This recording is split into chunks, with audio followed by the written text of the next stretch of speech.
et les crânes allongés. La Ah première fois ouais. que j'ai vu un post Facebook avec ton nom à côté, c'était sur les crânes allongés, il me semble. Ce fameux dossier. Donc Eh ouais, c'est un sujet sur ça c'est lequel un tu travailles beaucoup. D'ailleurs, oui, tu viens de nous le dire pour Maria, tu allais la voir parce qu'elle avait justement ce fameux crâne allongé, donc tu continues à ouais. mener l'enquête. Mmh. Est-ce que tu peux nous parler de... J'ai envie de dire qu'il y a comme une forme de passion moi aussi, c'est un dossier qui peut me passionner, mais que j'ai rapidement mis de côté parce que il me paraissait trop fou. Donc pourquoi toi Ouais, tu y es encore dessus?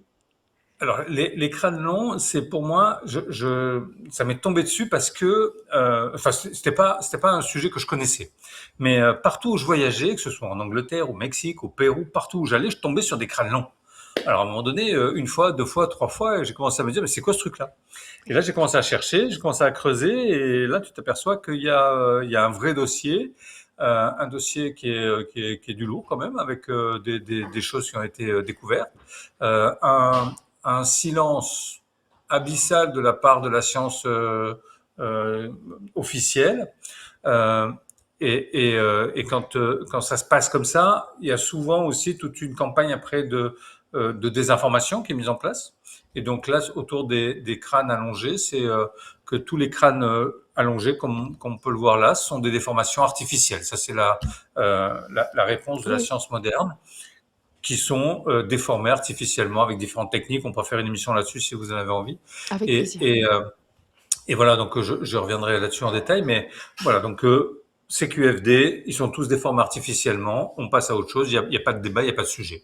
Voilà. Sauf que un crâne, comme une balle de tennis par exemple, si tu l'écrases, tu vas changer sa forme, mais tu changeras jamais son volume.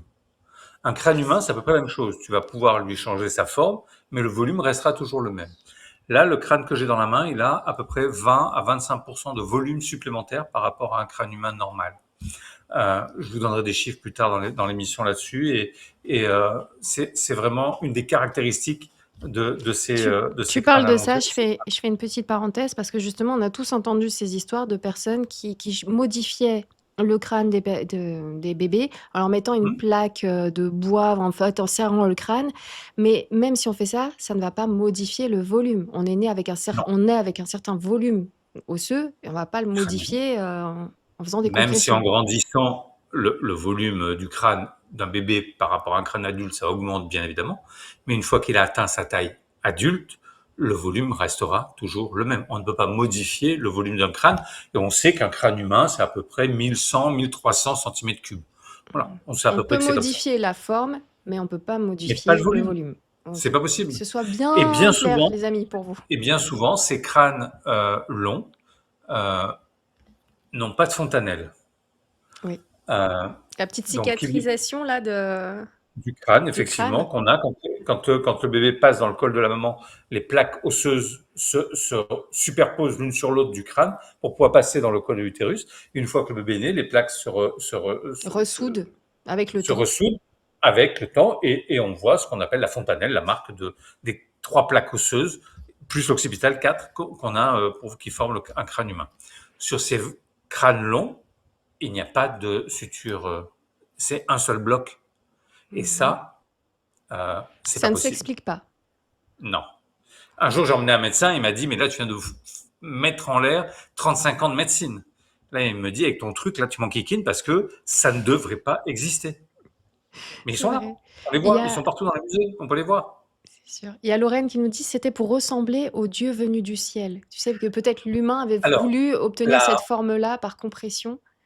la science moderne nous dit pas ça, nous dit que ils faisaient ça parce que c'était la mode.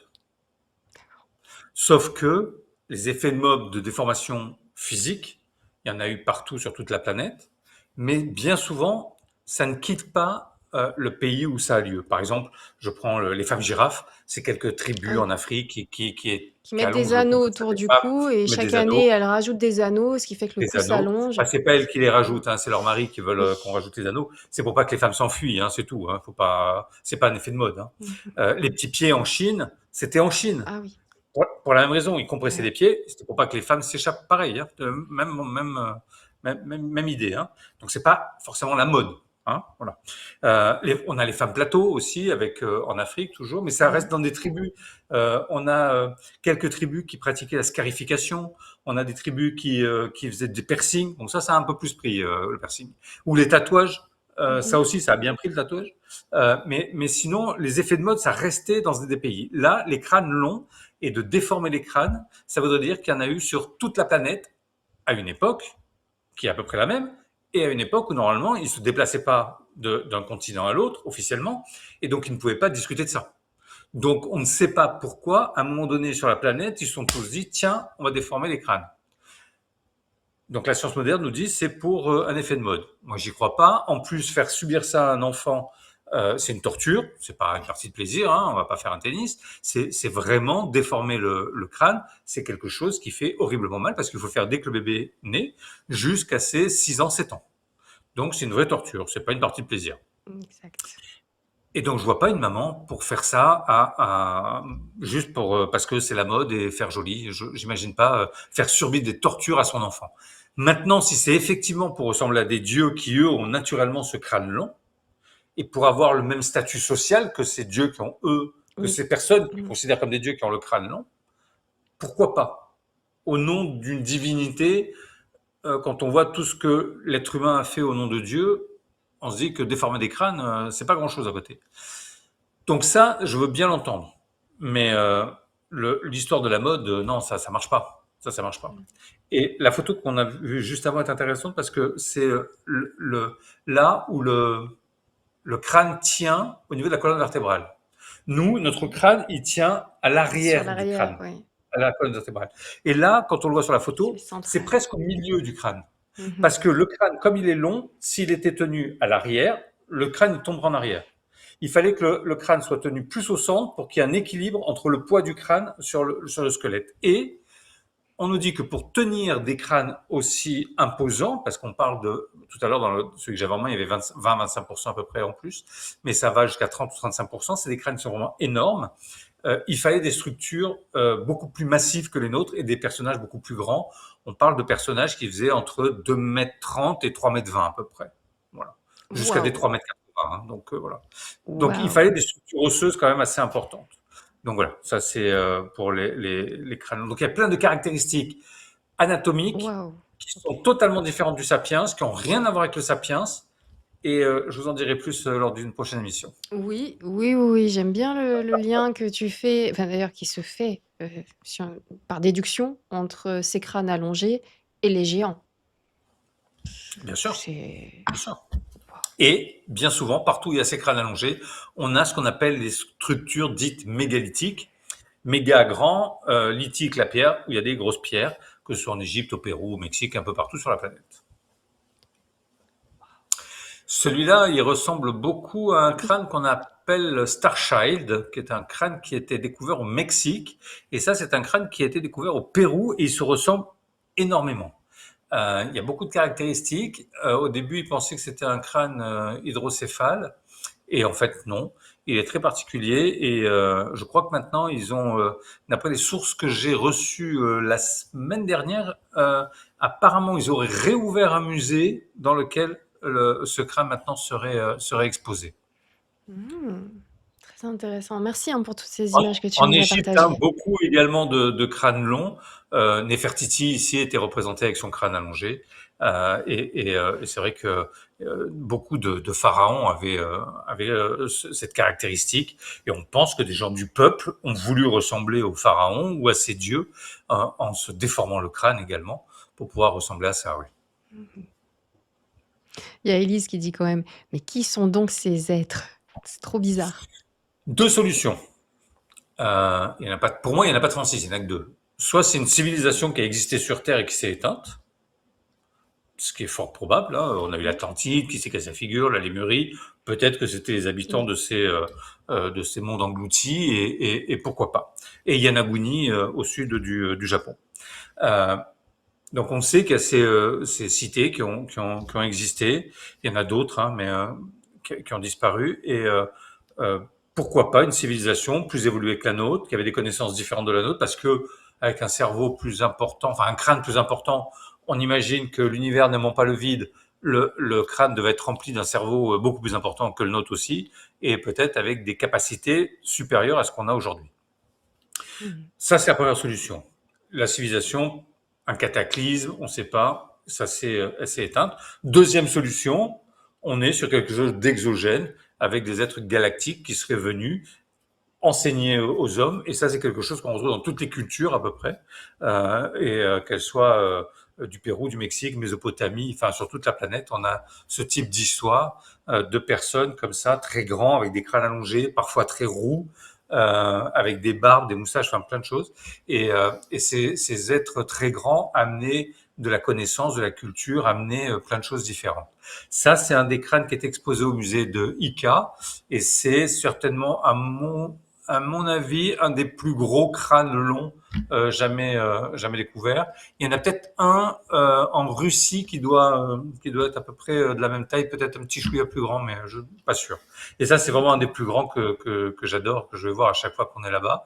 Un seul bloc, hein, vous voyez, il n'y a pas de suture crânienne, les mâchoires beaucoup plus importantes que les nôtres, des yeux, des orbites plus grandes aussi. Enfin, il y a beaucoup de caractéristiques différentes. Je vous en reparlerai quand on fera l'émission là-dessus. Avec plaisir. Harold nous dit, en Afrique, on trouve beaucoup de peuples avec ce genre de crâne. Oui, bien sûr. Et en Afrique, il est considéré, c'était souvent les divinités, les dieux qui étaient comme ça. Le dieu des Dogons avait un crâne allongé. Au Nigeria, ils avaient des crânes allongés. Je vous montrerai plein de photos de sculptures que j'ai retrouvées de ces divinités avec les crânes allongés. En Chine aussi, hein, au Japon. En Chine, ils les appelaient les dieux de la longévité parce qu'ils vivaient beaucoup plus vieux que nous. Et ça reprend les textes d'ailleurs qu'on a dans la Bible on avait des personnages qui vivaient 200, 300, 600 ans. Donc c'est pas dingue comme truc. Ouais. Merci beaucoup pour les likes. Je vous ai vu en mettre pendant la soirée. Merci à ceux qui en parlent. N'hésitez pas à liker la vidéo pour aider sa diffusion et n'hésitez pas à la partager si vous pensez qu'elle pourrait plaire à quelqu'un que vous connaissez. Et il y a notamment cette image. Tu vois, quand on te voit à côté, en plus, c'est bien que tu t'es mis de Ouais, profil. On peut ouais, comparer. Ça n'a ouais. rien à voir. Ah bah non, j'ai pas la même capacité crânienne, non, ça c'est sûr. Et pas le même cerveau du coup. Mm. Et comme tu disais, l'univers a horreur du vide, donc on peut supposer effectivement que ce crâne était rempli d'un cerveau plus volumineux que le nôtre aujourd'hui, Ouais. et avec certainement, je sais pas, des capacités supplémentaires ou plus affinées, on va dire. Peut-être, tu sais, Ça pose question, ouais. on Mm. se demande toujours comment ils ont pu déplacer ces pierres dites mégalithiques justement ou cyclopéens, ces murs cyclopéens, pardon, et peut-être qu'ils avaient effectivement des capacités dues à leur crâne et leur cerveau plus important, peut-être des capacités de lévitation, peut-être d'émettre des sons qui permettaient de déplacer des choses, enfin, que sais-je, ou de la technologie tout simplement Allons aussi. savoir. Je vais prendre ce commentaire de l'Anueve qui nous dit allonger le crâne ne donne pas plus de masse cérébrale. Bah justement, tu es arrivé Et non, peut-être juste maintenant dans l'émission, tu en as parlé tout à l'heure sur déjà le volume osseux en lui-même, qui n'est pas celui qu'on devrait avoir. C'est-à-dire qu'on n'a pas aplati le crâne. Si tu peux, si tu pourras mieux l'expliquer que moi. Je reprends ce que tu oui, as oui, dit, non, mais quand on autant aller à déforme, la quand on source, comme on a dit.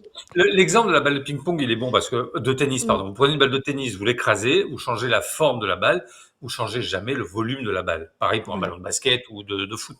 Et donc, Euh, pareil pour le cerveau aussi, on a Pareil un pour un volume. crâne. Voilà, c'est celui-là. Pareil pour un crâne. On va pouvoir changer la forme, on changera jamais le volume. Mhm. Et ces crânes-là ont des volumes qui sont beaucoup plus importants que les nôtres. Et d'ailleurs, Voilà. quand on met un crâne qui a été déformé artificiellement et un vrai crâne long à côté, il n'y a pas photo. Oui, ça serait bien pendant l'émission consacrée au crâne allongé qu'on Je vous voit ce montrerai genre ça de petites différences. Mais là, avec plaisir. on avait validé en fait le fait qu'effectivement il y ait plus de volume osseux déjà, et donc on peut supposer que ce soit pareil pour le Forcément. cerveau, voilà, qui a un Bien sûr. volume beaucoup plus important que celui qu'on a Oui, oui. aujourd'hui. D'où cette déduction. Ouais. Et Mais on pendant a bien l'émission, je vous suivi. montrerai une preuve irréfutable. Mhm. Hmm. J'ai tellement hâte, j'ai tellement hâte. Juste une petite question là comme ça au hasard que j'ai pas encore lu. Alors, ils ont retrouvé des crânes, mais le corps qui va avec, ils ne les ont pas retrouvés? Non. Alors, oui et non. La plupart des crânes qui ont été retrouvés, effectivement, il y a pas les corps. Ça dépend des régions. Au Pérou, parfois, il y avait des corps. En Bolivie, ils ont retrouvé des corps. Les squelettes faisaient 2,80 m à peu près. Donc ça commence à faire des beaux gaillards, 2,80 m. Et on commence à avoir ce qu'on appelle des géants quand même, hein, Oui. à 2,80 m, presque 3 mètres de haut, les bonhommes. Donc voilà, donc on a retrouvé des squelettes. Aux États-Unis également, ils ont retrouvé des squelettes entiers dans un cimetière. avec des crânes longs comme ça. Donc on en a retrouvé un petit peu partout. Mais c'est vrai que généralement, ils gardaient le crâne un peu comme des reliques et pas forcément le reste du corps. Parce que ils mettaient, on pense que le crâne représentait justement cette connaissance, représentait ce lien avec le galactique et la sagesse. C'est dans le crâne, puisque c'est aussi notre troisième œil, le coronal, notre cerveau, donc c'est beaucoup. Donc symboliquement, ils gardaient plutôt les crânes et pas forcément le reste des squelettes. Mais encore une fois, au Pérou, on a retrouvé des momies complètes. Waouh, super intéressant. Merci Echampette pour cette question. Et il y avait une petite blague, j'ai souri à un moment donné parce que tu as dit: «J'ai une preuve irréfutable» et Ouais. Jean-Michel Moulin dit: «Je réfute d'avance». Il ne sait On pas peut ce que pas, c'est, mais on peut pas, pas possible. ah, on a hâte. Merci, merci énormément pour tous vos commentaires. Oui, effectivement, ça vous passionne les crânes, allongés, non, c'est incroyable. Je suis vraiment contente que tu sois là ce soir, Pour moi, vraiment. les crânes longs, alors je dis les crânes longs et pas les crânes allongés, parce que Oui, pour moi, les crânes pourquoi? allongés, c'est ceux qui ont été allongés. Ah Il y a eu une d'accord, déformation. Les crânes longs, ils sont nés longs. Et ceux qui ont OK. été allongés, il y a eu une action de déformer le crâne, ils ont été allongés. Donc pour moi, les crânes longs, c'est la seule preuve organique euh, qui démontre qu'il y a eu une civilisation différente du sapiens sur Terre. Et ça, aujourd'hui, la science moderne, elle veut pas en entendre parler. C'est la seule conférence que je fais où j'ai des gens du CNRS qui sont venus me voir en me disant d'arrêter de faire cette conférence quand même. Donc, donc c'est celle que je fais le plus souvent possible maintenant. Voilà. Merci beaucoup. J'ai vu un commentaire sur le chat. Alors juste, pareil, tu as dû louper l'introduction. Lepartalis qui nous dit: «Dommage, le contenu est survolé, pas théorisé et pas de démarche scientifique. Je suis pourtant pas fermé du tout à l'idée». Sois patient. C'est-à-dire que là, on aborde juste un petit peu On tout ce survole plein de choses. qui voilà, tout ce qui t'a intéressé au fur et à mesure de ta vie. Justement, on survole, d'où ma frustration moi aussi, donc je te comprends. J'aimerais qu'on puisse se poser dessus, mais là, c'est juste, une première, voilà, c'est ta 1re venue sur Nurea TV et je trouvais que c'était important que les gens sachent tout ce que tu as vu jusqu'à aujourd'hui, tout ce qui t'a fait te poser des questions, toutes tes recherches, voilà, où t'a mené ta curiosité. Et les amis, si vous voulez, d'ailleurs, je vous le dis maintenant, s'il y a un sujet avec direction, on va aller pour notre première escale. Merci à vous tous. Un petit mot de la fin, Patrice, pour les Nuréens? Ben, merci à toi, Nora, pour l'accueil. Ravi d'avoir été avec vous sur Nurea, hein. Je vous embrasse tous. Et j'aime bien le dernier commentaire là, avec des étoiles plein les yeux pour la nuit. Ça, c'est bien. C'est Oui. tout ce que je vous souhaite, c'est d'avoir des jolis rêves et de plein d'étoiles comme ça pour cette nuit. Et puis, on se retrouve dans 15 jours, hein, avec le sujet que vous aurez choisi. Voilà, je vous embrasse à tous. Une très belle soirée. Merci, Nora. Merci à Merci. tous. Merci. N'oubliez pas les amis, gardez les pieds sur terre et la tête dans les étoiles. Ciao!